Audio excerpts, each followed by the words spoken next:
నమస్తే, welcome to special focus. ద్రవ్యోల్బణం ఒత్తిళ్లు నానాటికి తీవ్రమవుతున్నాయి. ముఖ్యంగా ఆహార ద్రవ్యోల్బణం ఆందోళనకరంగా పెరుగుతోంది. ధరలు ఇలాగే పెరిగే ప్రమాదం ఉంది. అధిక ధరలు వృద్ధికి చేటు. ఇప్పటికే అధిక స్థాయిలో ఉన్న ధరాఘాతం రోజు రోజుకు తీవ్రతరమవుతుండడం అత్యంత ఆందోళనకరం. ఇవి ఆర్బీఐ గవర్నర్ చేసిన హెచ్చరికలు. ప్రజలకు గుదిబండగా మారుతున్న ధరల పెరుగుదలకు అసలు కారణాలేంటి? ద్రవ్యోల్బణం అదుపులోకి వచ్చే అవకాశమే లేదా? ఆర్థిక నిపుణులు చేస్తున్న సూచనలు ఏంటి? ఇదే ఇవాల్టి స్పెషల్. ఆకాశమే హద్దుగా పెరిగిపోతున్న నిత్యావసర ధరలు మధ్యతరగతి ప్రజలకు పట్టపగలే చుక్కలు చూపిస్తున్నాయి. ఉప్పు, పప్పు, నూనె, పెట్రోల్ ఇలా అన్నింటి ధరలు తగ్గేదేలే అన్న రీతిలో దూసుకెళ్తున్నాయి. 3 ఏళ్లలో నెలసరి ఇంటి ఖర్చులు ఏకంగా 5,000 దాటేశాయి. ఈ ధరాఘాతంలో బతకలేక సామాన్యులు బెంబేలెత్తిపోతున్నారు. అసలు ఈ ధరల పెరుగుదలకు కారణాలేంటి? ప్రజలపై ఎందుకింత భారం? తాజా ఆర్బీఐ కీలక ప్రకటనతో ఏ మార్పులు తీసుకురానుంది? ఆమ్దానీ అటానా ఖర్చు రూపాయ. భారత్లో చుక్కలు చూపిస్తున్న ధరలు.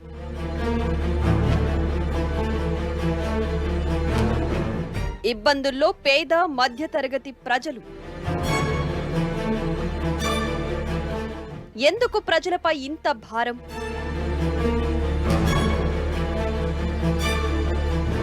అసలు ధరలు పెరగడానికి కారణమేంటి?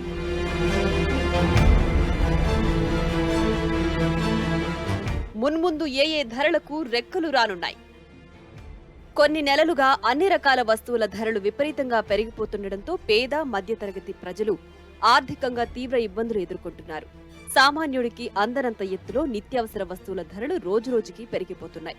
పప్పులు, ఇతర మసాలా దినుసులతో పాటు ముఖ్యమైన మంచి నూనె ధర గణనీయంగా పెరుగుతూనే ఉంది. పెట్రోల్, డీజిల్ ధరలైతే మరింత ఆందోళన కలిగిస్తున్నాయి.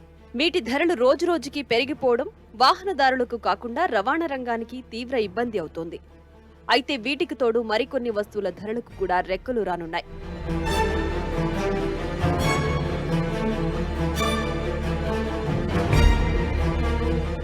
వడ్డీ రేట్లపై కీలక నిర్ణయం తీసుకుంది reserve bank of India.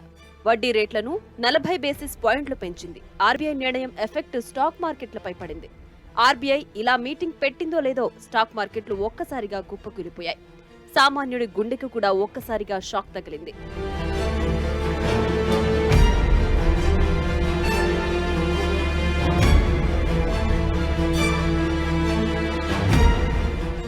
Corona విజృంభణ కారణంగా చాలా కాలంగా వడ్డీ రేట్లను యథాతథంగా కొనసాగిస్తూ వచ్చిన ఆర్బీఐ ఇప్పుడు ఉన్నట్టుండి పెంచేయడంతో ఆందోళన వ్యక్తమవుతోంది. పెంచిన పాలసీ రెపో రేటు పెంపు తక్షణమే అమల్లోకి వస్తుందని ఆర్బీఐ తెలిపింది. వృద్ధులకి మద్దతు ఇస్తూనే ద్రవ్యోల్బణం లక్ష్యంలోపే ఉండేలా చూడటమే ఆర్బీఐ ఆలోచనగా కనిపిస్తోంది. రెపో రేటు పెంపుతో గృహ, వాహన రుణాల వడ్డీ రేట్లు పెరగనున్నాయి. ద్రవ్యోల్బణం అంతకంతకు పెరుగుతుండటంతో ఆర్బీఐ అప్రమత్తమైంది.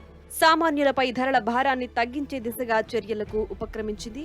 ఆగస్టు 2018 తర్వాత ఆర్బీఐ వడ్డీ రేట్లను పెంచడం ఇదే తొలిసారి. The biggest contribution to overall macroeconomic and financial stability as well as sustainable growth would come from our effort to maintain price stability. As several storms hit together, our actions today are important steps to steady the ship. We remain watchful of the incoming data and information to constantly reassess the situation and the outlook.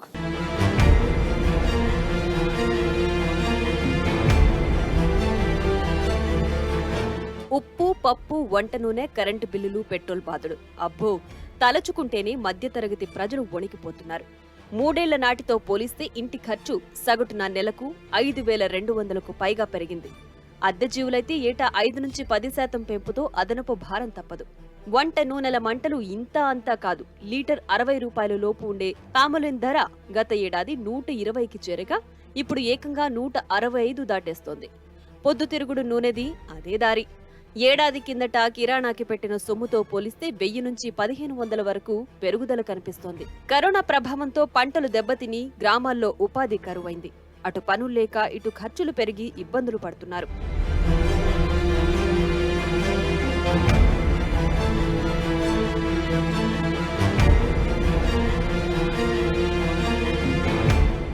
ధరలు పెరుగుతుండటంతో skin cleaning ఉత్పత్తుల ధరలపై ప్రభావం పడుతోంది. Palm oil ధరల పెంపు వల్ల చాలా ఉత్పత్తుల ధరలు పెరుగుతున్నాయని నిపుణులు చెబుతున్నారు. అటు రిటైల్, ఇటు హోల్సేల్ ద్రవ్యోల్బణం పెరుగుతూ పోతున్న నేపథ్యంలో రాబోయే ద్రవ్య సమీక్షల్లో కీలక వడ్డీ రేట్ల పెంపు ఉంటుందని గత సమీక్షలోనే ఆర్బీఐ సంకేతాలిచ్చింది. అయితే అనూహ్య రీతిలో మధ్యంతర ద్రవ్య సమీక్షకు దిగి ఆర్బీఐ రుణదాతలను, రుణగ్రహీతలను ఆశ్చర్యపరిచింది.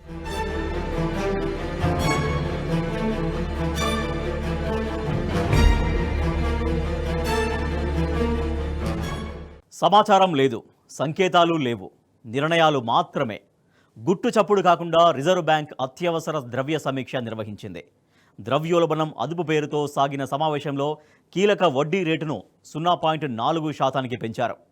రెపో రేటు పెంచడంతో దాదాపుగా అన్ని వర్గాల రుణగ్రహీతలపై వాయిదాల చెల్లింపు భారం పడనుంది. గృహ, వ్యక్తిగత, వాహన వడ్డీ రేట్లు పెరగనున్నాయి. కొత్తగా ముంచుకొస్తున్న ధరల ముప్పు ఎలా ఉండబోతోంది? భారత్ కూడా సంక్షోభాల దేశాల జాబితాలోకి వెళ్లనుందా? కొన్ని వారాల క్రితం వరకు భారత్తో పాటు యావత్ ప్రపంచానికి కోవిడ్ ప్రధాన ముప్పుగా ఉంది. వరుసగా 3 దశల్లో కోవిడ్ విరుచుకుపడిన భారతదేశం అత్యధిక జనాభాకు టీకాలు వేయడం ద్వారా మహమ్మారిని అదుపు చేయగలిగింది. అంతలోనే కొత్త సవాళ్లు ముందుకొచ్చాయి. వాటిలో ప్రధానమైంది భారత ఆర్థిక వ్యవస్థకు మళ్లీ ఊపు తీసుకురావడమెలా అన్నది. కోవిడ్ కాలంలో క్షీణించిన జీడీపీ మళ్లీ వృద్ధిబాట పట్టినా ధరల పెరుగుదల ప్రజలను, ప్రభుత్వాన్ని భయపెడుతోంది. ద్రవ్యోల్బణాన్ని 6% కట్టడి చేయాలన్న రిజర్వ్ బ్యాంకు లక్ష్యానికి గండిపడింది.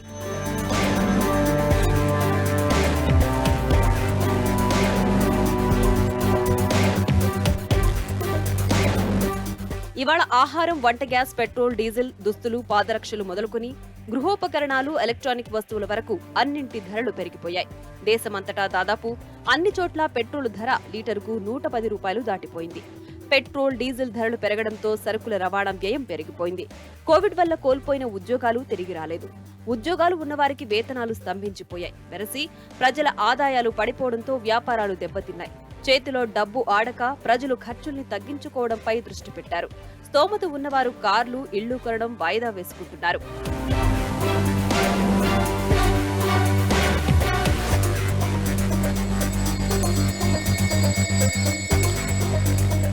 ఇటీవల ఉత్పత్తి సాధనాల వ్యయం పెరిగిపోవడంతో పరిశ్రమలు గడ్డు పరిస్థితులను ఎదుర్కొంటున్నాయి. ఫ్యాబ్రికేషన్ యూనిట్లకు కావాల్సిన మైల్డ్ ఉక్కు ధర 2 ఏళ్ల క్రితంతో పోలిస్తే ఇప్పుడు రెట్టింపైంది.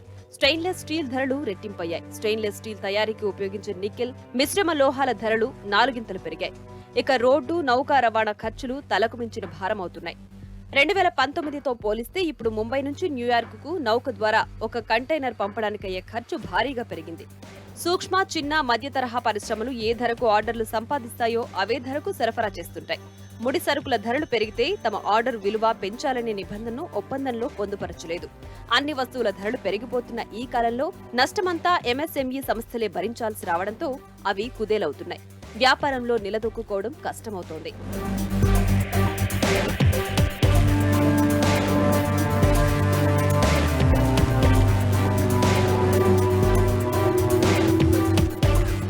వరుసగా 2 ఏళ్ల పాటు కోవిడ్ వల్ల స్తంభించిపోయిన ఆర్థిక వ్యవస్థ తేరుకుంటూ చమురుతో పాటు ఉక్కు, అల్యూమినియం, రాగి, నికెల్, జింకు తదితరాల అవసరం పెరిగింది. కానీ అంతర్జాతీయ సరఫరా గొలుసులు విచ్ఛిన్నమైనందువల్ల గిరాకీకి తగిన సరఫరా లేక ధరలు మిన్నంటుతున్నాయి. భారత్లో మాత్రం అంతర్గత గిరాకీ కన్నా విదేశాల నుంచి దిగుమతుల వ్యయం పెరగడం వల్లనే ద్రవ్యోల్బణం హెచ్చుతోంది. స్వదేశంలో గిరాకీ పడిపోతే పెట్టుబడులు పెట్టడానికి ఎవరూ ముందుకు రారు. భారతీయ పరిశ్రమలు తమ ఉత్పత్తి సామర్థ్యంతో 65 నుంచి 70% వినియోగించుకుంటున్నాయని ఫిక్కీ వెల్లడించింది. ఉన్న సామర్థ్యాన్ని పూర్తిగా వినియోగించుకోలేకపోతే అదనపు ఉత్పత్తి సామర్థ్య సృష్టికి పెట్టుబడులు పెట్టడానికి అవకాశం ఉండదు.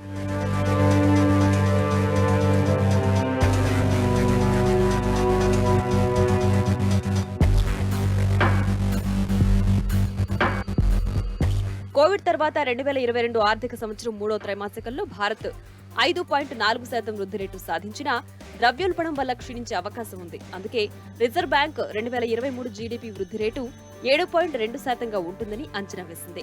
కరోనా కాలంలో ఆర్థికాభివృద్ధిని ప్రోత్సహించడానికి రిజర్వ్ బ్యాంక్ వడ్డీ రేట్లను తక్కువ స్థాయిలో ఉంచింది.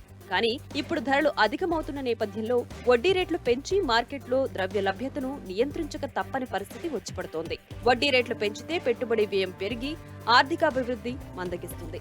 వడ్డీ రేట్లు పెంచకపోతే మార్కెట్లో ద్రవ్య లభ్యత పెరిగి ధరలు పెరుగుతాయి. రిజర్వ్ బ్యాంకు ప్రస్తుతం ఎదుర్కొంటున్న డోలాయమాన స్థితి ఇది.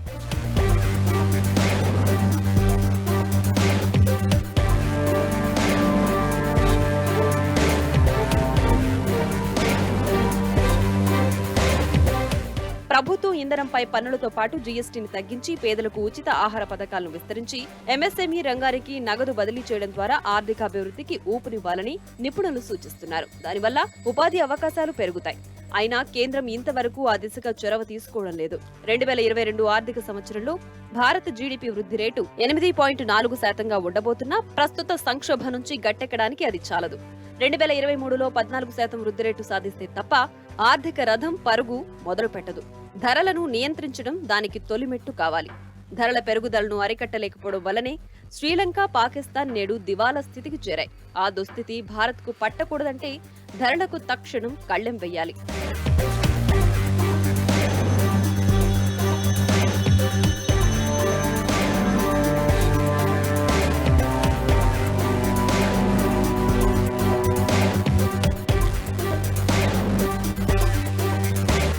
ఇప్పటికే కోవిడ్ తో సతమతమవుతున్న చిన్న పెద్ద పరిశ్రమలకు పులి మీద పుట్రలా ఉక్రెయిన్ యుద్ధం వచ్చి పడింది.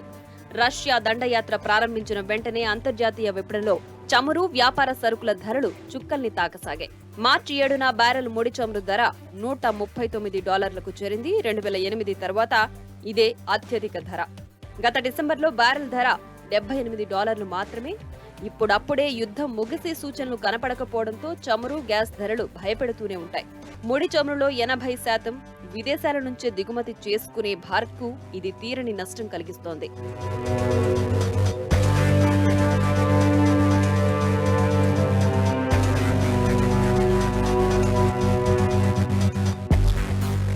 పెద్ద నోట్ల రద్దు, సుదీర్ఘ లాక్డౌన్ దేశ ఆర్థిక వ్యవస్థకు తీరని నష్టం కలిగించింది. చిన్న దేశమైన బంగ్లాదేశ్ తలసరి ఆదాయం కూడా మనకంటే ఎక్కువగానే ఉంది. 10 ఏళ్ల క్రితం మనకంటే ఎంతో వెనుక ఉన్న బంగ్లాదేశ్ ఇప్పుడు ఎగుమతుల కేంద్రంగా ఎదిగితే మన వృద్ధి రేటు మాత్రం ఆందోళన కలిగిస్తోంది. ద్రవ్యోల్బణం వల్ల ప్రజల కొనుగోలు శక్తి తగ్గుతుంది. నగదు విలువ తగ్గిపోవడంతో ప్రజల పొదుపు చేసే సామర్థ్యం పడిపోతుంది. దీనికి తోడు ఉపాధి అవకాశాలు తగ్గితే ప్రజలు కష్టాల పాలవుతారు. గడిచిన 8 ఏళ్లలో దేశ ఆర్థిక విధానం, ద్రవ్య విధానం పరిశీలిస్తే ద్రవ్యోల్బణానికి కేంద్ర ప్రభుత్వ అసమర్థ విధానాలు కారణమని తెలుస్తోంది.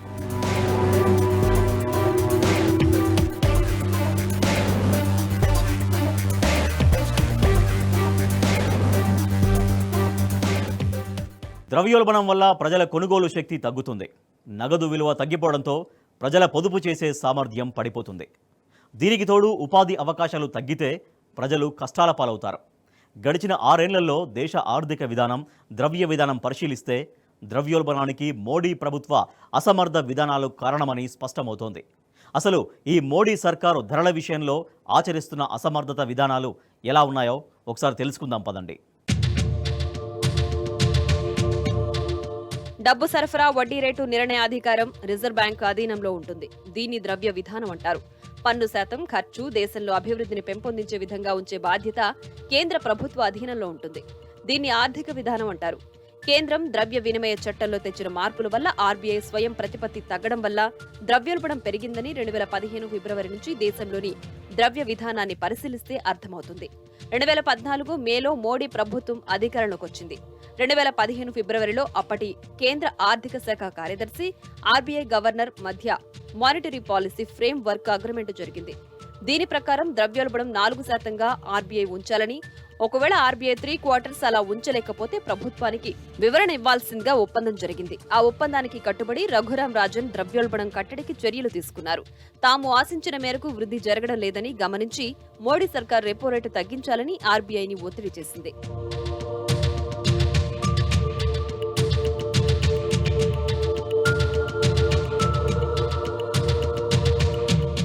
విదేశీ పెట్టుబడిదారులకు లబ్ధి చేసేందుకు ఆర్బీఐ గవర్నర్ రెపో రేటు తగ్గించడం లేదని కేంద్ర ప్రభుత్వం ఆరోపణలు చేసింది. ఒకవేళ ఆ ఆరోపణ నిజమైతే రెపో రేటు తగ్గించినప్పుడు విదేశీ పెట్టుబడులు వాపసు పోవాలి. కానీ ఆ విధంగా జరగలేదని మన ఫోరెక్స్ రిజర్వ్, సెన్సెక్స్, నిఫ్టీ గణాంకాలు తెలియజేస్తున్నాయి.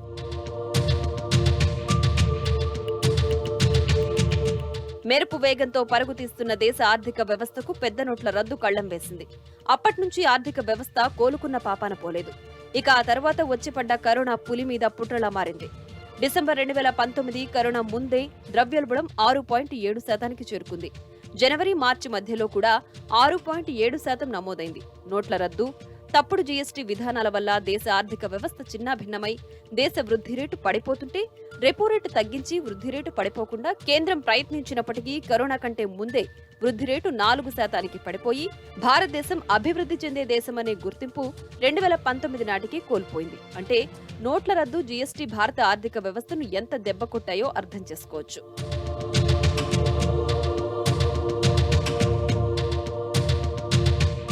కరోనా సమయంలో సీఎం కేసీఆర్, నోబెల్ గ్రహీతలు అభినవ్ బెనర్జీ, అమర్త్య సేన్తో పాటు అనేక మంది ఆర్థిక నిపుణులు హెలికాప్టర్ మనీ ద్వారా ప్రజలకు డబ్బు చేరవేయడం ద్వారానే ప్రజల కొనుగోలు శక్తి పెరుగుతుందని, తద్వారానే ఆర్థిక చక్రం మళ్లీ గాడిలో పెట్టవచ్చని కేంద్రానికి సూచించారు. ఆ సూచనలు కేంద్రం పెడచెవిన పెట్టింది. దీంతో ప్రజల కొనుగోలు శక్తి తగ్గడంతో పాటు ద్రవ్యోల్బణం పెరిగింది. ఆర్బీఐ రెపో రేటు పెంచితే అత్యధికంగా నమోదు కాబోయే నెగటివ్ గ్రోత్ కు కేంద్రం జవాబు చెప్పాల్సి ఉంటుంది.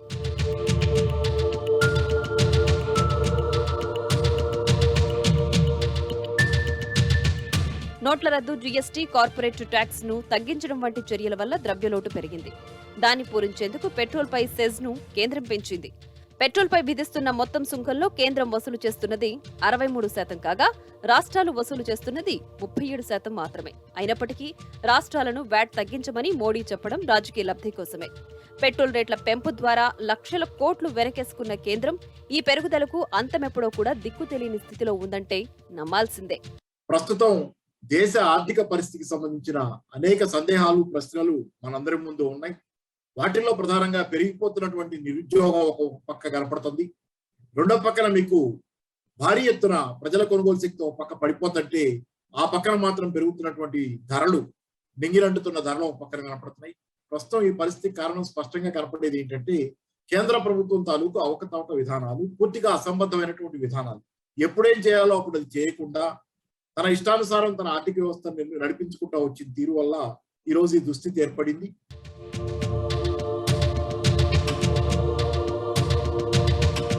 గత 10 ఏళ్లలో దేశ ఆర్థిక వ్యవస్థ ఏ రేంజ్ లో పతనమైందో ఇటీవలే విడుదలైన ఐఎంఎఫ్ గణాంకాలు కళ్లకు కడుతున్నాయి. 10 ఏళ్ల క్రితం చిన్న దేశం బంగ్లాదేశ్ కంటే తలసరి ఆదాయంలో ఎంతో ముందున్న ఇండియా ఇప్పుడు అంతకంతకు దిగజారిపోతోంది. 2026-27 వరకు మనకంటే బంగ్లాదేశ్ తలసరి ఆదాయం ఎక్కువగా ఉంటుందని ఐఎంఎఫ్ అంచనాలు చెబుతున్నాయి. అప్పటికి దిద్దుబాటు చర్యలు తీసుకోకపోతే బంగ్లాదేశ్ ఆధిపత్యం భవిష్యత్తులోనూ కొనసాగుతుందని బాంబు పేల్చింది. మనం ఎక్కడ తప్పులు చేస్తున్నామో తెలుసుకోకుండా ఇప్పటికీ వాస్తవాన్ని గుర్తించడానికి ఇష్టపడకపోతే అది మరింత నష్టం కలుగజేస్తుంది.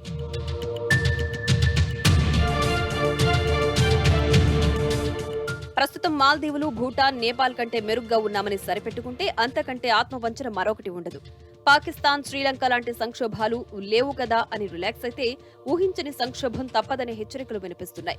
దేశంలో పడిపోతున్న కొనుగోలు శక్తి కూడా ఆందోళనకు దారితీస్తోంది. కరోనా తర్వాత ఇంతవరకు ప్రజల ఆదాయాలు పెరగలేదు. ఓవైపు నిత్యావసరాల ధరలు అంతకంతకు పెరుగుతున్నాయి. కానీ సామాన్యుడు మాత్రం ఏమీ కొనలేని స్థితిలో ఉన్నాడు. ఎన్నో సంక్షోభాలు చూసిన భారత్కు ఈ సమస్యను కూడా ఎదుర్కొనే సత్తా ఉన్నమాట నిజం. కానీ దానికి ప్రభుత్వ చొరవ మాత్రం అత్యావశ్యకం. ఒక పక్క విపరీతంగా పెరిగిపోతున్న ధరలు, మరోపక్క పడిపోతున్న వేతనాలు, అంతులేని నిరుద్యోగం ప్రజల జీవితాలను అతలాకుతలం చేస్తున్నాయి. ఉత్పత్తి సామర్థ్యం పెరగకుండా ఉపాధి అవకాశాలు మెరుగుపడవు. ఉత్పత్తి పెరగాలంటే మార్కెట్లో సరుకులకు గిరాకీ పెరగాలి. మార్కెట్లో వినియోగ వస్తువులకు గిరాకీ పెరగాలంటే ప్రజల కొనుగోలు శక్తి పెరగాలి. అదే ఇప్పుడు లోపించింది. దీనికి అధిక ద్రవ్యోల్బణం, ఉపాధి అవకాశాలు సన్నగిల్లడం, వేతనాలు పడిపోవడం ముఖ్య కారణాలు.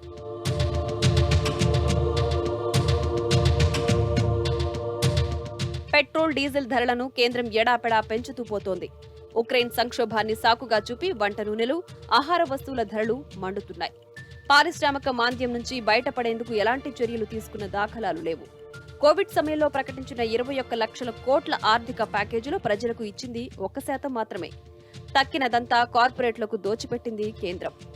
ఎంఎస్ఎంఈలకు ఇచ్చింది అత్యల్పమే. ఇటువంటి ఈ ప్రజా వ్యతిరేక విధానాల ప్రభావం జీడీపీపై కూడా పడింది. ఈ ఆర్థిక సంవత్సరం జీడీపీ అంచనాలు తలకిందులయ్యే పరిస్థితి నెలకొంది. కోవిడ్ మహమ్మారికి ముందున్న స్థితికి మన ఆర్థిక వ్యవస్థ తిరిగి చేరుకోవడానికి మరో 10 సంవత్సరాలు పట్టేలా ఉంది. ఈ పరిస్థితి మారాలన్నా, ప్రజల కష్టాలు తొలగాలన్నా ప్రభుత్వాలు అనుసరిస్తున్న విధానాలు మార్చుకోవడం ఒక్కటే మార్గం.